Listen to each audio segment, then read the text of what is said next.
Movie की शुरुआत में असुरों के लीडर यूतीन को हम देखते हैं। वो लोगों के सामने एक बॉक्स दिखाते हुए कहता है कि ये ताइची बॉक्स है जिसमें इमॉर्टल सूत्रा था, जिससे हजारों सालों तक वे लोग जिंदा रह सकते हैं, और आगे इन गांव के लोगों को गुमराह करके उन्हें अमृत के नाम पे कुछ पीने के लिए देता है ताकि वो सब लोग दुनिया पर राज कर सके। तभी वहाँ पर दो महान योद्धा जैंग और मोयान आकर उनको देखने लगते हैं। जैंग समझ गया था कि यूतीन उन्हें कुछ और ही पिला रहा है। वो दोनों भी यूतीन को कन्फ्रंट करके उसके ऊपर हमला करते हैं। इनकी ये लड़ाई चली रही थी, तभी जैंग ताइची का वो बॉक्स हासिल करता है और वो मोयान को वो बॉक्स उसके फायर ड्रैगन मास्टर के पास लेकर जाने कहता है। यहाँ पे मोयान के जाते ही यूतीन के साथ आए हुए पॉइजन मास्टर एक अजीब सी बेल बजाने लगते हैं और उसकी आवाज से आसपास के लोग जिन्होंने वो ड्रिंक पिया था वो राक्षस का रूप लेने लगते हैं और जैंग को मारने आते हैं और इनकी घमासान लड़ाई शुरू होती है। मोयांग वो बॉक्स हासिल करती है और वहाँ से भागते हुए मास्टर फायर ड्रैगन के यहाँ पे चली आती है बॉक्स लेकर, जिस पर मास्टर उसे बताते हैं कि दरअसल उन्हें ढूंढने का ये एक ट्रैप था और मोयान के पीछे काफी सारे असुर पड़े हैं जिन्हें अब ड्रैगन मास्टर का पता चल गया था। अब वो इस पूरे गांव को नष्ट कर देंगे, इसीलिए मास्टर सारे गांव वालों को भाग जाने के लिए कहता है। लेकिन तब तक यूतीन मोयान के पीछे पीछे मास्टर के गाँव तक पहुँच गया था। यूतीन ने मास्टर से ताइची बॉक्स वापस मांगा, पर मास्टर के मना करने पर वो पूरे गाँव पर हमला करता है। मोयान और मास्टर बचकर अपने घर के एक सीक्रेट रूम में चले जाते हैं। मोयान मास्टर से पूछते हैं कि ये अजीब राक्षस कौन है। ड्रैगन मास्टर मोयान को बताते हैं कि काफी सालों पहले सिटी ऑफ मशीन्स के सिटी मास्टर ने एक बीस्ट टेक्निक हासिल की थी जिससे उसने लोगों को राक्षस में बदल दिया था। उसी समय 3 मास्टर्स ने मिलकर सिटी मास्टर को हरा दिया था, लेकिन उनमें से ही एक मास्टर ऑफ हेवनली स्टेट, उन्होंने बुरे इरादों के कारण बीस्ट टेक्निक का स्क्रिप्चर चुरा लिया और एक नकली स्क्रिप्चर आग में जला दिया। दूसरा स्क्रिप्चर था इमॉर्टल सूत्र का, जिसमें अमर होने का राज था, और वही चीज ताइची बॉक्स में है। अब यहाँ पे मोयान समझ गई थी। असुर सेक्ट के जो नए मास्टर है पॉइजन मास्टर, उन्होंने बीस्ट टेक्निक हासिल कर ली है जिससे वो लोगों को राक्षस बना सकते हैं, और अब वो इमॉर्टल सूत्र हासिल करने के पीछे है। फिर ड्रैगन मास्टर मोयान को ताइची का बॉक्स लेकर ड्रैगन गेट के सेक्ट में जाने के लिए कहता है, और उसके जाने के बाद ही यूतीन और उसकी सारी फौज अंदर आती है ताइची बॉक्स लेने के लिए और वो मास्टर पर हमला करते हैं। यहाँ पे मास्टर को हराना काफी मुश्किल था, इसीलिए असुर सेक्ट के जो लीडर रहते हैं बाऊ, जिसके लिए सब लोग काम करते हैं, वो आके मास्टर को मार देते हैं। फिर वो यूतीन से बॉक्स के बारे में पूछते हैं और यूतीन को पता था कि ये बॉक्स उसे ड्रैगन गेट के सेक्ट में मिलेगा। उसे लेने के लिए वो और उसकी सेना निकल जाती है। तो वही दूसरी जगह पे हम जैंग को देखते हैं जो अभी भी जिंदा था और राक्षसों से लड़ रहा था, और उनका पॉइजन उसके शरीर में जाकर वो कमजोर होने लगता है। पर वहाँ पर ड्रैगन सेक्ट के मास्टर क्यू आकर उसे बचा लेते हैं। अगली सुबह मास्टर क्यू जैंग को ठीक करने की कोशिश कर रहे थे। वहीं पर जैंग की गर्लफ्रेंड क्विंग भी थी। उन्होंने जैंग की गर्लफ्रेंड क्विंग को बताया था कि जैंग वैसे तो ठीक हो जाएगा, मगर उसके अंदर का पॉइजन वो नहीं निकाल सकते। तभी वहाँ पर मोयान भी आ जाती है और वो बताती है कि इनका जो विलेज था वो पूरा बर्बाद हुआ है और मास्टर भी नहीं रहे, और वो ताइची बॉक्स मास्टर क्यू को देती है। इतने में ही जैंग को होश आता है। यहाँ पे मोयान मास्टर क्यू को इमॉर्टल सूत्र को खत्म करने के लिए कहता है, जिससे मास्टर क्यू मना करते हैं क्योंकि वो इस बॉक्स को खोल ही नहीं सकते। वो आगे बताते हैं कि ये बॉक्स मेट्रॉइड से बना हुआ है जिसके कारण वो टूट नहीं सकता, और उसे खोलने के लिए एक कोड की जरूरत है, और पूरी दुनिया में बस एक ही आदमी इसका कोड जानता है और वो है मास्टर सैंटी। लेकिन उसे ढूंढना मुश्किल है क्योंकि वो गायब हुआ है। अब यहाँ पे मास्टर क्यू सबसे पहले जैंग को अपने शरीर के अंदर का पॉइजन निकालने के लिए कहते हैं। जैंग का पॉइजन सिर्फ एक ही इंसान निकाल सकता था, master who the iron born. Poison master ने उसकी फैमिली को भी पॉइजन देकर मारा था, लेकिन वो इकलौता बचा था, और फैमिली के मरने के बाद वो बटरफ्लाई वैली में जाके छुप गया था। यहीं पे हम देखते हैं इनकी सारी बातें कोई छुप कर सुन रहा था। तो वही थोड़ी देर में यूतीन अपनी फौज लेकर ड्रैगन गेट सेक्ट के लोगों पर हमला करता है और मास्टर क्यू के पैलेस में भी घुस जाता है। मास्टर क्यू जैंग को ताइची बॉक्स लेकर यहाँ से जाने के लिए कहते हैं। फिर जैंग, उसकी गर्लफ्रेंड क्विंग और मोयान बॉक्स के साथ यहाँ से निकल जाते हैं, और उसके बाद यूतीन मास्टर क्यू को भी धोखे से मार देता है। इन तीनों के भी पीछे काफी सारी सेना पड़ी थी। इनकी काफी लड़ाई शुरू होती है। एक सैनिक क्विंग को पकड़ने के लिए उसके तरफ बढ़ता है, जिसे बच के भागने के लिए क्विंग एक खाई में गिर जाती है। जैंग उसे बचाने के लिए जाता है, लेकिन तब तक देर हो चुकी थी। इतने में यूतीन वहाँ पे पहुँच जाता है। मोयान उसे लड़ने गई, लेकिन यूतीन उसे भी मार देता है। ये देखते हुए कुछ ही पलों में जैंग की दोस्त और उसकी गर्लफ्रेंड मारी गई थी। यूतीन अब बॉक्स लेने के लिए जैंग के पास आता है, लेकिन बॉक्स को बचाने के लिए वो भी खुद खाई में कूद जाता है। यहाँ पे यूतीन अपने फौज को बॉक्स ढूंढने के लिए कहता है और खुद हेवनली सेक्ट में आ जाता है, जहाँ पे उसका भी लीडर बाओ उसे मारने जाता है, मगर पॉइजन मास्टर उसे रोक लेता है ताकि वो बॉक्स ढूंढ सके। पॉइजन मास्टर बाओ को कहते हैं कि हमें कैसे भी सैंटी को ढूंढना होगा ताकि वो ताइची बॉक्स खोल सके। तो यहाँ पे दूसरी जगह पे रात में हम जिया बुदियान नाम के एक आदमी को नदी किनारे जैंग मिलता है। वो बेहोश था, इसीलिए बुदियान उसे बचा लेता है। तो वही दूसरी जगह पे एक जापानीज लड़के को पानी में बहती हुई क्विंग दिखाई देती है और वो भी उसे बचा लेता है। दोनों भी जिंदा थे।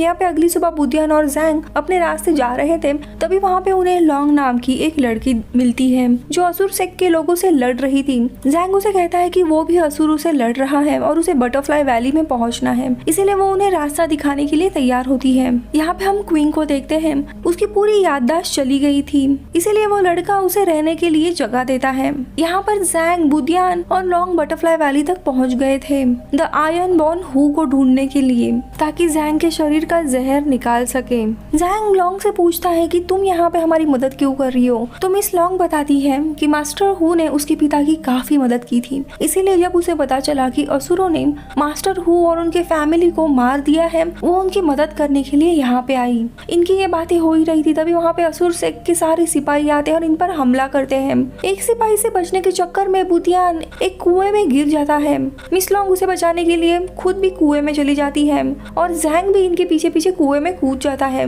सिपाही इनका पीछा करते हैं, मगर वहाँ पे यूतीन आकर उन्हें रोक लेता है। यहाँ पे कुएं के अंदर बहुत ही बड़ी गुफा थी। बुदियान जो कि बेहोश था, उसे थोड़ी देर में होश आता है और उसे लगता है कि तीनों भी मर गए हैं और नरक में हैं। उतने में ही वहाँ पे एक बुजुर्ग इंसान आ जाता है और वही मास्टर हू थे, द आयरन बॉर्न। वो जैंग को सुनकर ही समझ जाता है कि उसके शरीर में पॉइजन है। आगे मास्टर हू बताते हैं कि उसके फैमिली को पॉइजन मास्टर ने मार दिया था और तब से वो यहीं पे छुपे हुए हैं। वो जैंग की मदद तभी करेंगे अगर जैंग पॉइजन मास्टर को मारकर उनका सर उनके कदमों में रखेगा। तो जैंग मान जाता है। अब जैंग हू को अपना मास्टर बना लेता है और जैंग उनका स्टूडेंट बनने के बाद वो उसका सारा पॉइजन निकाल लेते हैं और उसे पॉइजन मास्टर का सर लाने के लिए भेज देते हैं। लेकिन वो जाने के बाद मास्टर हू भी वहीं पे मारे जाते हैं। यहाँ पे अगली सुबह हम उस जापानीज लड़के को देखते हैं और उसके साथ जिंग भी थी। यहाँ पे जिंग को वो लड़का पसंद आने लगता है। इसकी आइडेंटिटी पता ना होने के कारण जापानीज लड़के ने इसका नाम शकुरा रखा था। अब यहाँ पे रात के समय में जैंग, बुडियान और मिस लॉन्ग पॉइजन मास्टर की तलाश में एक शहर में आते हैं। तो उसी शहर में वो जापानीज लड़का और क्वीन भी रहती है। क्वीन उसे पूछती है कि तुम जापान से हो तो यहाँ पे क्यों आए हो। तो जापानीज लड़का कहता है कि उसे जैंग नाम के योद्धा की तलाश है। तभी वहाँ पर वो देखता है कि पूरे शहर में जैंग के नाम के पोस्टर लगे हुए थे कि उसने काफी सारे लोगों को मार डाला है और सैनिक उसे ढूंढ रहे थे। और वही पोस्टर देख के क्वीन को भी कुछ याद आने लगता है। उसी समय वहाँ पे कुछ सैनिक आ जाते हैं जिन्होंने जैंग को देखा था और उसे पकड़ने के लिए। लेकिन जैंग, बुडियान और मिस लॉन्ग एक बोट से निकल जाती है, लेकिन बोट से जाते हुए उसकी नजर किनारे पर खड़ी वो जापानीज लड़का और जिंग पे पड़ती है। उसे देख वो बोट रोकने के लिए कहता है, लेकिन वे लोग ऑलरेडी पानी के बीच में थे। यहाँ जापानीज लड़के को पता था कि जैंग एक महान योद्धा है, इसीलिए वो क्वीन को होटल जाने के लिए कहकर जैंग के पीछे जाता है। तो वही असुर सेक्ट के लोग जो शहर में थे वो क्वीन को देखते ही पहचान जाते हैं और अपने साथ कैद करके लेके जाते हैं। अब इन सारी बातों से अनजान वो जापानीज लड़का जैंग को जंगल में रोक लेता है और उसे लड़ाई के लिए चुनौती देता है। लेकिन जैंग उसे कहता है कि हम दोनों भी दुश्मन नहीं हैं। तो जापानीज लड़का जैंग को कहता है कि तुमने मेरे दुश्मन याग्या को मार डाला था, इसलिए मुझे अब तुम्हें हराकर अपनी पावर और अपनी स्ट्रेंथ चेक करनी है। जैंग इस लड़ाई के लिए मना करता है क्योंकि वो सिर्फ गलत लोगों से ही लड़ता है, लेकिन जैंग उस पर अटैक करता है। अपना डिफेंड करते हुए जैंग लड़ाई नहीं करता। आगे वो इस लड़के से उसके साथ में पाई गई लड़की के बारे में यानी क्वीन के बारे में पूछता है। तो जापानीज लड़का उसे पूछता है कि क्या तुम शकुरा के बारे में पूछ रहे हो। अब शकुरा ये नाम सुनते ही जैंग को यकीन हो जाता है कि ये उसकी गर्लफ्रेंड क्वीन नहीं है, इसीलिए वो चला जाता है। अब वो जापानीज लड़का अपने घर चला जाता है, लेकिन उसे वहाँ पर असुर सेट का एक लेटर मिलता है जिसमें उन्होंने लिखा था कि ये लड़की जैंग से रिलेटेड है और इसके बदले में हमें अब ताइची बॉक्स चाहिए जो कि जैंग के पास है। इसीलिए वो जापानीज लड़का वापस वो लेटर लेकर जैंग से मिलने के लिए आता है जंगल में। यहाँ पे जेल में हम देखते हैं यूतीन क्वीन से मिलने के लिए आता है और उसे टॉर्चर करने के लिए उसे धक्का मारता है, जिसके कारण उसका सर जमीन पे लगता है और उसे सारी चीजें याद आने लगती है। यहाँ पे जंगल में ये तीनों भी थे। उतने में ही मिस लॉन्ग वहाँ से चली जाती है और थोड़ी देर के बाद वो जापानीज लड़का वहाँ पे आता है और वो उसे लेटर दिखाता है। लेटर में यही लिखा था कि इस लड़की के बदले में हमें ताइची बॉक्स चाहिए। अब ये पढ़ के जैंग समझ जाता है कि वो लड़की और कोई नहीं उसकी गर्लफ्रेंड क्वीन ही है। वो जापानीज लड़के को बताता है कि वो बॉक्स तुम्हें देकर कोई भी फायदा नहीं होगा क्योंकि उसे खोलने का कोड सिर्फ मास्टर सेंटी के पास है। अगर बॉक्स असुरों को दे दिया तो वो लोग मास्टर सेंटी को काफी टॉर्चर करेंगे बॉक्स खोलने के लिए। इसीलिए ये लोग डिसाइड करते हैं कि पहले ये लोग मास्टर सेंटी के पास जाकर बॉक्स खोलेंगे और उसके बाद ही वो बॉक्स लेकर क्वीन को बचाने जाएंगे और अगले दिन अपना सफर शुरू करते हैं और कुछ ही समय के बाद मास्टर सेंटी के यहाँ तक पहुँच जाते हैं। मास्टर सेंटी समझ जाता है कि इन्हें कोड चाहिए। अब मास्टर सेंटी अपने पावर से जैंग की पल्स चेक करते हैं और उन्हें पता चलता है कि ये काफी अच्छा योद्धा है जो दूसरों को तकलीफ नहीं पहुंचाता और इसीलिए वो उसके हाथ पर एक अदृश्य चीज लिखते हैं जो कि ताइची बॉक्स का कोड था। मास्टर सेंटी इसी महान योद्धा की राह देख रहे थे कि कभी वो इस कोड को उसे दे। उनका काम पूरा हुआ था, इसीलिए वो वापस अपने आश्रम में जाने के लिए निकलते हैं और बुडियान उनके साथ चला जाता है। अब यहाँ पे मिस लॉन्ग और जैंग रास्ते से जा रहे थे, तभी जैंग रास्ते में उस कोड की मदद से वो बॉक्स खोलता है और उसे अंदर इमॉर्टल सूत्रा मिलता है। तभी मिस लॉन्ग कहती है कि क्या सच में एक लड़की इतनी वर्थ है कि तुम इतने महान कागज को उसे बचाने के लिए ऐसे ही दे दोगे। ये सुन के वो काफी हैरान होता है और उसे पूछता है कि तुम्हें ये सब कैसे पता। जब जापानीज लड़का वापस आया था और उसने बताया था कि क्वीन को किडनैप किया है तब तुम हमारे साथ नहीं थी। और तभी रिवील होता है कि मिस लॉन्ग दरअसल असुर सेक्ट की ही एक सिपाही है और वो कोड हासिल करने के लिए ही इसके साथ आई हुई थी। और तभी वहाँ पे यूतीन और उसके सारे सिपाही आ जाते हैं और मिस लॉन्ग उससे वो बॉक्स लेती है और वो लोग वहाँ से निकल जाते हैं। अब उस बॉक्स को वे लोग हेवनली स्टेट लेके जाते हैं और वहाँ पे बाऊ को वो बॉक्स देकर इमॉर्टल सूत्रा उसे दे देते हैं। अब बाऊ के पास 20 टेक्निक भी थी और इमॉर्टल सूत्रा भी आ गया था और बाऊ उनकी प्रैक्टिस करने के लिए अंदर चला जाता है। तो वही रात होते होते जैंग हेवनली स्टेट पहुंच जाता है और देखता है कि यूतीन और सारी फौज उसे रोकने के लिए तैयार है। उनके पास क्वीन भी थी और जैंग उनसे लड़ाई करने लगता है और इनके बीच में काफी घमासान लड़ाई शुरू होती है। पॉइजन मास्टर वापस राक्षसों को जिंदा करते हैं। पॉइजन मास्टर क्वीन को भी मारने का आदेश देते हैं, लेकिन इतने में ही वो जापानीज लड़का वहाँ पे आकर उसे बचाता है और इस स्टेट के बाहर आकर उसे छोड़ देता है। क्वीन के पास उसकी याददाश्त तो वापस आई थी, लेकिन वो इस जापानीज लड़के को भूल गई थी, इसीलिए वो उसे उसका दोस्त कहकर अंदर चला जाता है ताकि वो जैंग की मदद करे। तो यहाँ पे जैंग यूतीन, मिस लॉन्ग और सारी फौज से अकेला ही लड़ रहा था और काफी लड़ाई के बाद वो इन सबको खत्म कर देता है और इतने में ही बाओ की इमॉर्टल सूत्रा की प्रैक्टिस पूरी हो जाती है। अब वो इमॉर्टल बन गया था। जैंग उससे लड़ाई करने जाता है, उसे कुछ भी नहीं होता। जापानीज लड़का भी वहाँ आता है और जैंग के साथ उसकी मदद करने लगता है, लेकिन बाओ को कुछ भी नहीं होता।